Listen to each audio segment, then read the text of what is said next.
बिस्मिल्लाहिर्रहमानिर्रहीम।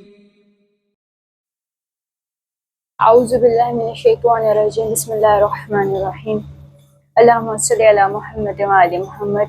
मुअज़्ज़ज़ नाज़रीन व सामीन, अस्सलामु अलैकुम व रहमतुल्लाहि व बरकातुहू। आज की नई वीडियो के साथ हाज़िर खिदमत हूँ। मैं हूँ खुदीजा और आप देख रहे हैं मेरा ऑफिशियल यूट्यूब चैनल। आज जिस उन्वान पर गुफ्तगू करनी है मुख्तसरन सी, वो ये है कि हक और बातिल की अगर बात हो, जंग हो, तो उसमें हमारी क्या जिम्मेदारी है। कुरान मजीद हमें इस हवाले से क्या कहता है, आइमा मासूमीन अलैहिस्सलाम के फरामीन की रोशनी में भी समझने की कोशिश करेंगे कि हमारी क्या जिम्मेदारी बनती है या हमारे लिए इस मामले में क्या हुक्म है। अगर हम देखें कि दुनिया की तारीख गवाह है, स्टार्ट से लेके अब तक मार का हक व बातिल का चलता ही रहता है। एक जगह पे एक चीज़ वाज़ेह हक होती है और एक चीज़ बातिल होती है।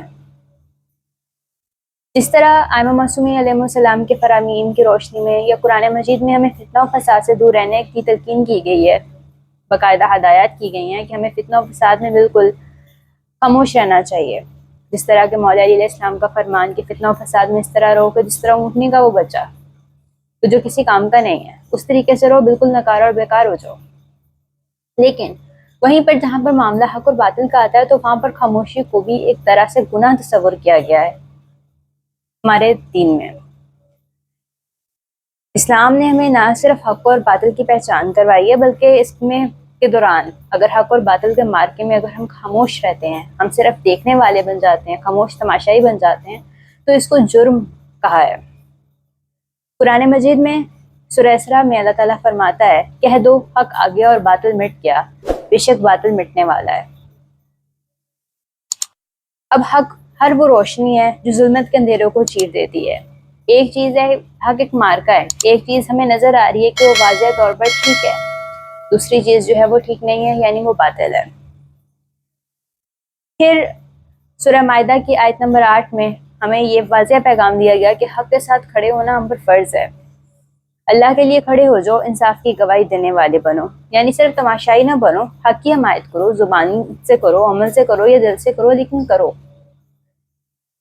ये नहीं हो सकता कि एक जगह पे हमें नज़र आ रहा हो कि ये मामला बिल्कुल हक पर मबनी है, लेकिन हम खामोश हो जाएं कि दूसरा मुखालिफ फरीक जो है उसको हम नाराज़ कर बैठेंगे, यानी हम बीच में से गुजरने की कोशिश करें। तो इसमें कोई दरमियाना रास्ता नहीं है। हक और बातिल में कोई दरमियाना रास्ता नहीं होता, या हक की तरफ हो जाएं या बातिल की तरफ हो जाएं, और जो मुसलमान होगा वो यकीनन हक की तरफ होगा।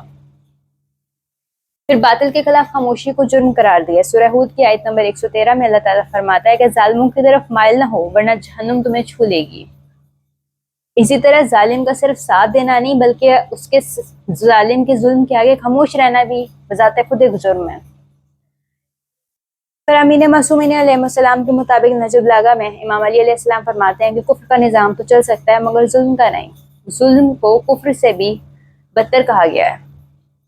फिर इमाम ही फरमाते हैं नजब लगा के खुतबा 87 में कि हक वही है जो कुरान के मुताबिक, और बातिल वो है जो नफ्स की ख्वाहिश की पैरवी हो। यानी हम अपने तौर पर चाह रहे हैं, ठीक है, वो चीज़ जो हम अपनी ख्वाहिश के लिए चाह रहे हैं वो बातिल हो सकती है, लेकिन अगर वो मेरे कुरान पर नहीं है, वो उस तरह नहीं है, तो फिर वो यकीनन बातिल है।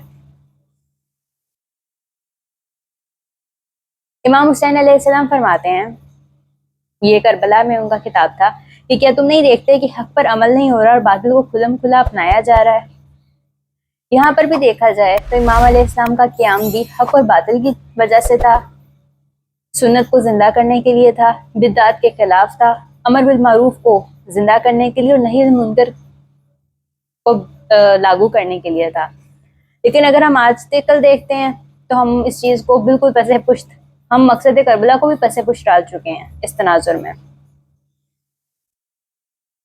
फिर इमाम जाफर सादिक अलैहिस्सलाम फरमाते हैं कि अगर तुम हक को ना पहचान सको तो बातिल के खिलाफ सवाल जरूर करो, हक जाहिर हो जाएगा।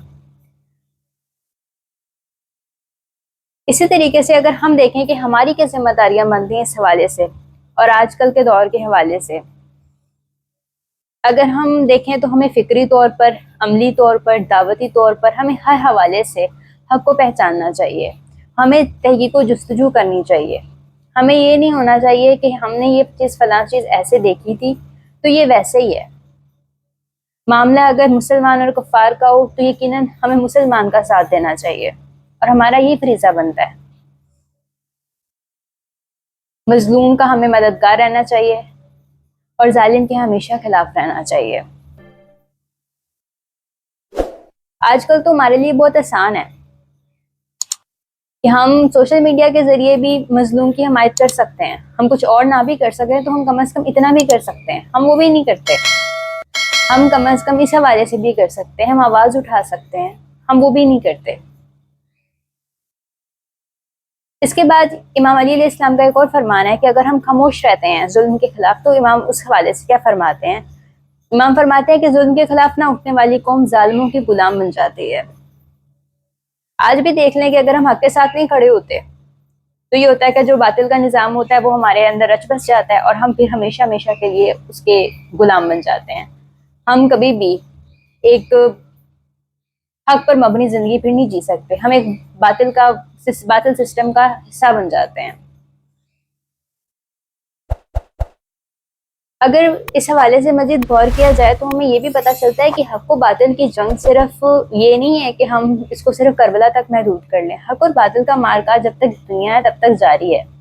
यकीनन जहाँ पर कोई भी मामला होगा तो वहाँ पर एक हरीफ जो होगा या एक चीज़ जो होगी वो मबनी बरहक होगी, दूसरी जो होगी वो बातिल होगी। हमारे घरों में भी ऐसा है, हमारे मुल्कों के तौर पर भी ऐसा है। हर चीज़ जहाँ पर दो अशखास भी अपना मौक़िफ़ पेश करेंगी तो यकीनन एक का मौक़िफ़ या मबनी बर हक मुकम्मल होगा या हक के करीब होगा, दूसरे का मौक़िफ़ बातिल होगा या बातिल के करीब तर होगा।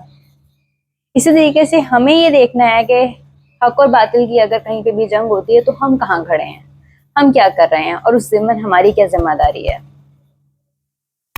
इसी पैगाम के साथ आज का दर्स एंड करते हैं। मिलते हैं इंशाल्लाह नेक्स्ट वीडियो में, तब तक के लिए अल्लाह हाफ़िज़।